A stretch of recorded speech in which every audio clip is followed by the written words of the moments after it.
Hello guys, आज हम बात करते हैं महाराणा प्रताप के बारे में। महाराणा प्रताप के पिता राणा उदय सिंह थे और माता जयवंता बाई थी। इनका जन्म 9 मई 1540 को कुंभलगढ़ में हुआ था। बचपन का नाम कीका था और इनकी रानी अजबदे पंवार थी। मजे की बात यह है कि महाराणा प्रताप के पिता राणा उदय सिंह ने अपने बेटे जगमाल को राजा बनाया था, परंतु उस समय के सामंतों ने महाराणा प्रताप को चुना और इनके बचपन का नाम कीका था। 18 फरवरी 1572 को राणा उदय सिंह की मृत्यु के दिन ही महाराणा प्रताप का राज तिलक गोकुंदा में किया गया था, परंतु महाराणा प्रताप जी को मजा नहीं आया और इनका विधिवत राज तिलक कुंभलगढ़ में किया गया। के राज तिलक के टाइम चंद्रसेन भी आया था। महाराणा प्रताप के राजा बनते ही अकबर ने अपने दूत भेजे। अकबर चाहता था कि मेवाड़ को अपना अधीन कर ले और वो 4 दूत जलाल खां कोरची, मान सिंह, बखवंत दास और टोडरमल थे, परंतु वीर महाराणा प्रताप ने अकबर की अधीनता स्वीकार नहीं की और 18 जून 1576 को हल्दी घाटी में अकबर ने आक्रमण कर दिया। उस समय अकबर के सेनापति मान सिंह और आसफ खान थे। प्रताप की बात करें तो प्रताप के सहयोगी कृष्णदास चुंडावत, राम साहे, हाकिम कासूर और पुंजा भील थे। इससे ये पता चलता है कि महाराणा प्रताप जन जन के नायक थे और भील जाति के लोगों ने भी उनकी तरफ से युद्ध लड़ा गया और कोई छुआछूत की भावना नहीं रखते थे महाराणा प्रताप जी। महाराणा प्रताप के घोड़े को चोट लगी तो प्रताप जी युद्ध से बाहर हो गए और प्रताप जी की कमान झालामान जो बिदा से थे उन्होंने संभाली। फिर उस महान घोड़े चेतक की मृत्यु हो गई और उसकी छतरी बलीचा राजसमंद में स्थित है। देखिए, इतिहासकार कहते हैं कि यह युद्ध महाराणा प्रताप नहीं जीते थे, परंतु जब आसफ खां और मान सिंह अकबर के दरबार में गए तो अकबर ने उनका बहिष्कार किया और उनको राज दरबार से निष्कासित कर दिया। इससे पता यह चलता है कि महाराणा प्रताप हारे नहीं थे, वो लड़े थे। उनके जो सैनिक थे वो भी वीरता की भांति लड़े थे। इस युद्ध को कर्नल जेम्स टोड ने मेवाड़ की थर्मोपोली, अब्दुल फजल ने खमनोर का युद्ध, आदर्शी लाल श्रीवास्तव ने बादशाह बाग का युद्ध और बंदायूमी जो इतिहासकार थे और इन्होंने हल्दी घाटी युद्ध में भाग भी लिया था, उन्होंने गोगुंदा का युद्ध कहा। फिर 1577, 1578, 1569 में साहिबाज खां के नेतृत्व में फिर मेवाड़ पे आक्रमण किया गया।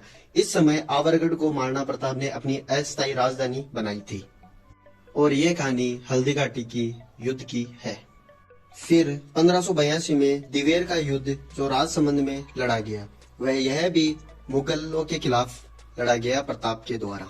इसमें महाराणा प्रताप जी की विजय हुई और इस युद्ध में महाराणा प्रताप के बेटे अमर सिंह ने सुल्तान खां जो मुगलों का सेनापति था उसको घोड़े समेत काट दिया था। कैसे वीर पैदा हुए थे हमारी राजस्थानी भूमि में। और कर्नल जेम्स टोड ने इसको मेवाड़ का मैराथन कहा। फिर महाराणा प्रताप के समय नाथ कछवाहा ने अंतिम आक्रमण किया जो कि 1585 में किया गया। इस समय महाराणा प्रताप ने मालपुरा टोक को जीत लिया तथा यहाँ पे जालरा तालाब और नीलकंठ महादेव के मंदिर का निर्माण करवाया गया तथा अपनी राजधानी चावंड रखी जो कि 28 वर्षों तक मेवाड़ की राजधानी बनी और यहाँ पे चामुंडा माता मंदिर का निर्माण करवाया गया। दिवेर के युद्ध की खास बात यह है कि इतिहासकार क्या बोले, हमारे जो सिलेबस चलता है उसमें दिवेर के युद्ध को बहुत कम बताया गया है, क्योंकि अगर ये पढ़ाए तो महाराणा प्रताप जो कला में रुचि थी, उनकी जो वीरता थी वो भी पढ़ानी पड़े। लेकिन कहीं ना कहीं यह जो हमारा सिलेबस चल रहा है इसके अंदर इस युद्ध को नहीं पढ़ाया जा रहा है, इसके कारण महाराणा प्रताप जी की जो रियल वीरता है वो भी हमें ज्ञात नहीं पड़ती। तो इसलिए दिवेर का युद्ध बहुत ही ज्यादा इम्पोर्टेंट है और इसको याद रखना बहुत ही ज्यादा हमारे लिए गर्व की बात भी है। फिर 15 जनवरी 1557 को चावंड में महाराणा प्रताप जी की मृत्यु हो गई और इनकी छतरी बांडोली उदयपुर में 8 खंभों की है।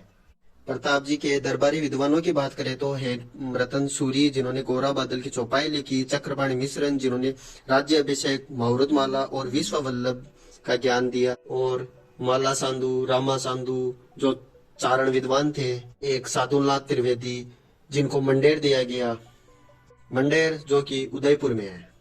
और जब दिवेर का युद्ध हुआ तो ताराचंद और भामाशाह ने महाराणा प्रताप जी को आर्थिक सहायता की। मतलब ऐसा कहा जाता है कि उन्होंने अपनी पूरी संपत्ति उनको दे दी थी। कुछ 20 लाख मोहरे और 25 लाख कुछ उनको रुपए दिए गए। और वही भामाशाह आगे जाके प्रताप जी का प्रधानमंत्री बना और उन्हीं भामाशाह का नाम आज तक अपन कहीं ना कहीं सुनते हैं। जो सरकार की स्कीमों में होता है कि भामाशाह योजना ये वो, तो वो उन्हीं भामाशाह की वजह से होता है जिन्होंने दिल खोल कर प्रताप जी को दान दिया और प्रताप जी की आर्थिक सहायता की थी। तो मित्रों, यही थी प्रताप जी की जीवन कथा, जिनको याद रखना आज हमारे लिए गर्व की बात है और बहुत ही ज्यादा महत्वपूर्ण भी है कि आज हमें प्रताप जी को याद रखना चाहिए। धन्यवाद। सब्सक्राइब करना ना भूलें। जय हिंद, जय भारत।